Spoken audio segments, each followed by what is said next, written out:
সুনির্দিষ্ট প্রস্তাব দেনে আমরা বলেছি যে মানুষের এই যে ঘরবাড়ি থেকে যে মানুষ বন্যার কারণে যে ক্ষয়ক্ষতির শিকার হয়েছে, অনেকের লাইভলিহুড গেছে, তা কেউ মাছের চাষ করতো পুকুরে, কেউ হাঁস মুরগি পালতো, নানানভাবে গ্রামীণ মানুষের যে অর্থনৈতিক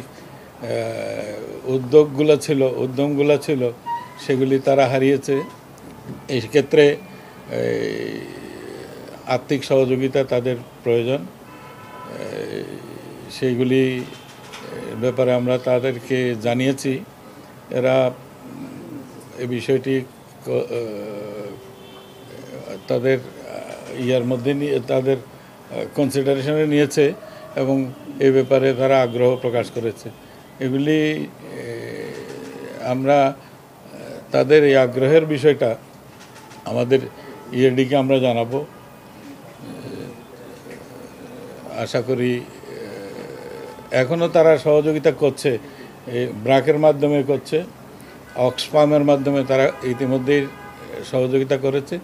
সেগুলি মাঠ পর্যায়ে এই এনজিওগুলি তাদের সহযোগিতা নিয়ে মাঠে কাজ করছে।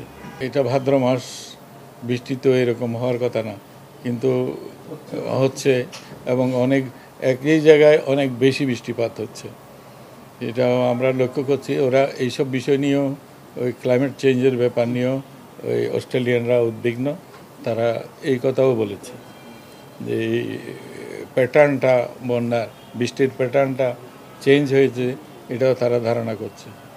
এটা আমরা লক্ষ্য রাখছি।